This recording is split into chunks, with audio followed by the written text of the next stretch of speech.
Faut-il investir dans la crypto-monnaie ou dans la bourse? C'est ce qu'on va voir ensemble dans cette vidéo. Peut-être qu'aujourd'hui, tu as de l'argent à placer, mais t'hésites. Tu sais pas trop s'il vaut mieux investir en bourse, en crypto. Qu'est-ce qui est le plus intéressant d'un point de vue rendement, d'un point de vue sécurité? Si c'est ton cas, cette vidéo est pour toi. On va voir tout ça en détail. Je vais voir avec toi les pour et les contre de chaque type d'investissement. Et à la fin de cette vidéo, je t'expliquerai ce que je fais moi. Et derrière, comme ça, tu pourras prendre tes propres décisions, faire tes propres choix. Juste avant de te parler de tout ça, je t'invite à mettre un pouce sous la vidéo pour soutenir la chaîne, c'est toujours apprécié. Abonne-toi également à la chaîne si tu veux du contenu sur la crypto sans bullshit, avec une approche pragmatique, concrète. Le but de cette chaîne, c'est de t'aider à être rentable en crypto et de pas perdre tes gains. Mais on est loin des promesses de gains mirobolants de plus de x10 en 30 jours. On n'est pas là-dedans. Le but, c'est vraiment de t'aider à développer ton patrimoine en fait de façon sereine et dans le temps. Donc si ça t'intéresse, abonne-toi à la chaîne si ce n'est pas déjà fait. Tu peux aussi, une fois que tu auras regardé cette vidéo, aller explorer les liens en description. Ils vont sans doute t'intéresser. Maintenant, juste avant de commencer, avertissement, je ne suis pas conseiller en investissement. Je ne te donne pas de conseiller en investissement. Cette vidéo est faite à des fins pédagogiques, de divertissement. Il faut faire tes propres choix, prendre tes propres décisions. Tout investissement comporte des risques, notamment dans le domaine de la crypto. Donc n'investis, si tu veux investir, évidemment, que de l'argent que tu es prêt à perdre. Parce que c'est quelque chose qui peut arriver en théorie sur le papier. Donc, fais très attention à ça. Prends tes propres décisions. N'écoute pas les gens aveuglément sur les réseaux, même s'ils ont l'air d'être compétents. Ceci étant dit, je voudrais déjà parler de l'investissement en bourse. Il y a des avantages et des inconvénients. Si on parle des avantages déjà, on peut dire qu'il y a une certaine stabilité, une stabilité relative des rendements.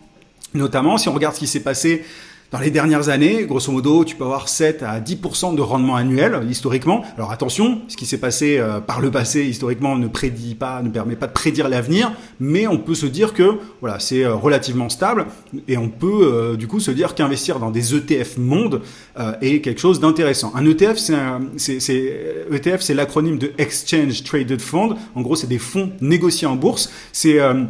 Un ETF, c'est un fonds d'investissement qui est géré par une société de gestion qui réplique un indice. Et l'indice, il peut être sectoriel, ça peut être la tech, la santé, les énergies.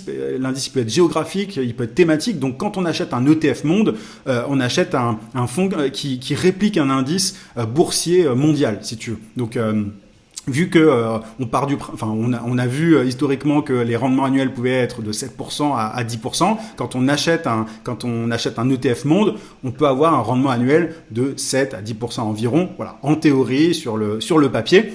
Donc ça c'est un des avantages, le rendement relativement stable. Maintenant on peut aussi se dire que c'est un actif qui est tangible, c'est-à-dire que tu vois, en bourse, ce sont des sociétés des entreprises réelles qui distribuent des dividendes, qui font des profits. Donc, c'est assez facile à comprendre d'une certaine manière. Alors, c'est pas aussi tangible que l'immobilier pour le grand public, mais voilà, on sait tous ce qu'est une entreprise, comment une entreprise gagne de l'argent. Et derrière, du coup, c'est assez concret.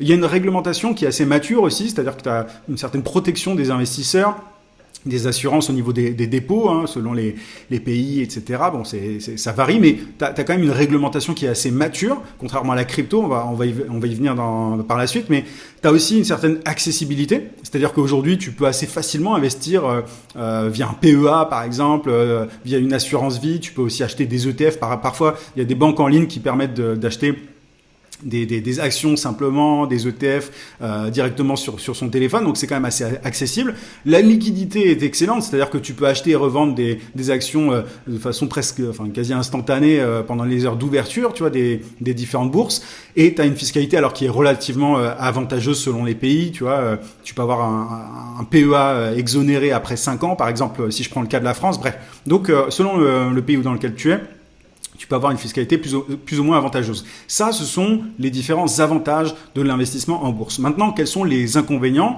Le premier, c'est on peut se dire que les rendements sont limités. C'est-à-dire que c'est difficile de faire un x10 rapidement. Par exemple, tu vois, on peut pas faire du x10. Je te parlais de 7 à 10% si tu investis dans un ETF monde.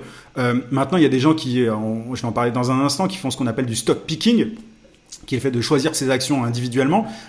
Mais voilà, de manière générale, si tu veux une stratégie d'investissement assez tranquille, tu vas pas faire des gains incroyables, quoi. C'est quand même assez limité niveau rendement. Et il y a aussi une corrélation des actions en général. C'est-à-dire que souvent, tout chute ensemble en période de crise. Tu vois, quand il y a une période de crise, toutes les actions chutent à peu près au même moment, de la même manière. Donc, En termes de diversification, c'est pas incroyable.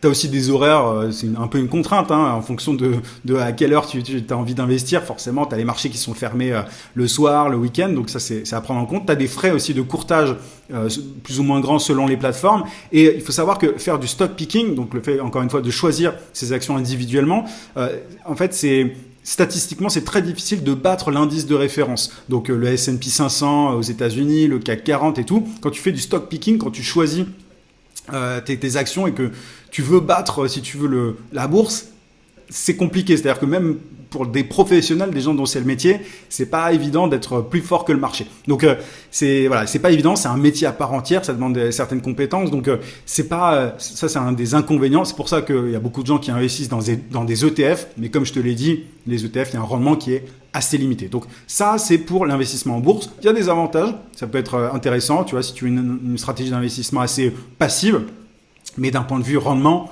c'est pas là que tu vas pas tout péter du jour au lendemain. Maintenant, pour ce qui est de la crypto, les avantages, alors les rendements potentiels sont plus élevés que la bourse, c'est-à-dire que avec la bonne stratégie, aujourd'hui, c'est possible de faire 40% de rendement par an sans problème. Alors attention, ça, il y a des risques, il faut faire très attention à ce que tu fais, etc. Moi, j'ai des stratégies qui me permettent d'avoir bien au-delà même de 40%, mais voilà. Et on va parler des inconvénients, il y a des risques par la suite, mais sur le papier, c'est quand même beaucoup plus intéressant que la bourse au niveau des rendements. Il y a une liquidité totale, c'est-à-dire que des cryptos, tu peux en acheter et en vendre 24 heures sur 24, 7 jours sur 7, tu vois, il n'y a pas d'heure de fermeture de la blockchain. Il y a un capital d'entrée qui est vraiment minimal, c'est-à-dire que quelques euros suffisent pour acheter de la crypto, tu vois, donc ça c'est très intéressant. Il y a une certaine diversification. Alors en théorie, c'est décorrélé des marchés traditionnels, de la bourse notamment. Ça c'est vraiment sur le papier, parce que en pratique c'est quand même assez, il y a une petite corrélation. Mais voilà, en tout cas il y a plein de cryptos différentes sur lesquelles tu peux investir. Il n'y a pas d'intermédiaire, ça c'est quand même un gros point. Tu as un contrôle total de tes actifs, c'est-à-dire que t'as pas besoin tu peux même emprunter de la crypto sans passer par une banque, etc. Tu as des plateformes pour ça. Donc, il y a quand même pas mal d'avantages dans le domaine de la crypto. C'est plus libre, on va dire, et les rendements sont plus élevés. Maintenant, attention, il y a pas mal d'inconvénients. Il y a une volatilité qui peut être vraiment extrême. Tu peux faire moins de 90%, du jour au lendemain sur certaines cryptos. Si tu fais n'importe quoi, tu peux vraiment perdre tout ton argent du jour au lendemain. Il y a une certaine complexité technique aussi, donc faut maîtriser tout ce qui est wallet, donc portefeuille sécurisé. Faut gérer en fait la sécurité de ces cryptos aussi. Faut pas faire n'importe quoi parce qu'on peut tout perdre en quelques clics. Donc ça c'est un point important. Il y a pas mal d'arnaques aussi. Il y a une réglementation qui est floue parce que comme c'est un domaine qui est quand même relativement récent, la fiscalité peut être plus ou moins complexe en fonction de là où tu es. Et tu as une évolution constante de la réglementation aussi. Et tu as des risques techniques, tout ce qui est hack, des smart contracts notamment qui peuvent être aussi défaillants. Bref, donc il y a des enjeux techniques. Alors, du coup, la question c'est... Alors, petit point juste déjà sur l'histoire des corrélations que j'évoquais précédemment. Quand on dit que la crypto est décorrélée de la bourse, c'est un mythe si tu veux dans les faits. Tu as une corrélation de plus en plus forte depuis 2020 notamment, et en crise, en général, en période de crise, tu vois, lorsqu'il y a eu le Covid et tout chute ensemble, hein, la bourse, la crypto. Donc voilà, sur le papier, c'est décorrélé, mais au final, on peut quand même partir du principe que la crypto, c'est plus un amplificateur de la bourse, plus qu'une alternative, d'une certaine manière. Bon voilà, ça c'était une petite parenthèse. Maintenant, mon avis personnel, ça n'engage que moi, bien évidemment, tu fais ce que tu veux toi, mais pour moi, il est plus intéressant de privilégier la bourse si on cherche une certaine sécurité, tu vois, une certaine stabilité, une grande sécurité. Si vraiment la sécurité est plus importante que tout pour nous, la bourse, c'est ce qu'il y a de plus pertinent. Si tu n'as pas envie de gérer de complexité technique, si tu as envie de placer ton argent et de pas y toucher, la bourse c'est pertinent. Et aussi si tu as un horizon de plus de 10 ans, tu vois, si tu veux préparer ta retraite, la bourse c'est quand même un gros, tu vois, pour moi, vraiment l'investissement le plus intéressant. Maintenant, la crypto, c'est intéressant si ton but, c'est de développer ton patrimoine plus rapidement, en raison des rendements potentiels qui sont quand même plus élevés qu'en bourse. Si ton but, toi, c'est vraiment de développer ton patrimoine, si ton but, c'est la vitesse, c'est la rapidité, si ton objectif, c'est la rapidité, la crypto est forcément plus pertinente. Il faut quand même être prêt à se former. Si tu es prêt à ça, ça peut être un investissement très intéressant. Il faut être prêt à faire les choses sérieusement. C'est-à-dire que la crypto, tu peux tout à fait avoir une stratégie de hodling. Tu vois, tu achètes du Bitcoin, tu le laisses dormir et tu regarderas ça, je vais y arriver dans 30 ans.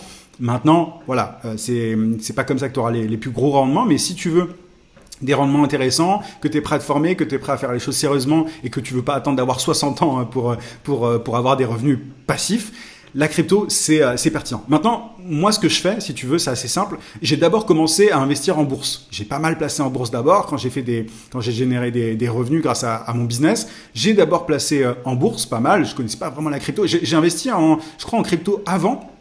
Mais les grosses sommes, si tu veux, je les ai d'abord placées en bourse. Et aujourd'hui, pour moi, l'investissement en crypto, c'est la priorité. J'investis plus aujourd'hui en crypto qu'en bourse. Et le but, si tu veux, ma stratégie, c'est de placer plus en bourse au fur et à mesure du temps. C'est-à-dire que, en gros, à moins que la crypto devienne la norme et que dans 30 ans, tu vois, la crypto est bien plus importante que la bourse, plus safe, plus stable et tout. Moi, mon but, c'est d'accélérer, si tu veux, le développement de mon patrimoine grâce à la crypto. Et par la suite, si tu veux, quand je serai plus vieux, que je voudrais pas toucher à mes investissements, etc., je placerai en bourse. En gros, au fur et à mesure du temps, je placerai de plus en plus en bourse. Mais j'utilise la crypto comme catalyseur, comme accélérateur de mon patrimoine. Et c'est une stratégie qui est utilisé par d'autres. C'est plus risqué, les rendements potentiels sont plus élevés, mais du coup, on peut utiliser ça comme catalyseur, comme accélérateur et placer ensuite les gains en bourse pour être un peu plus peinard, pour être en mode plus passive investment, investissement passif, en mode feignant. Voilà, ça peut être un moyen de vivre sa retraite et bien avant la retraite d'ailleurs. Tu peux tout à fait avoir de très jolis gains en crypto avant d'avoir 60 ans et de vivre de tes rendements gagnés grâce à tes ETF monde par exemple. Ça peut être une stratégie. En tout cas, j'espère que cette vidéo t'a apporté de la clarté, t'a permis de prendre ta décision, peut-être pas tout de suite, mais ça va te permettre au moins d'y réfléchir. Si cette vidéo t'a plu, n'hésite pas à mettre un pouce, ça permet vraiment de soutenir la chaîne, c'est très important. Abonne-toi si c'est pas déjà fait, si tu veux d'autres contenus sur la crypto, sur les investissements en général, mais plus particulièrement la crypto. Je te rappelle que tu peux aller explorer les liens en description, ça va être très utile. Je te dis à très vite pour une prochaine vidéo.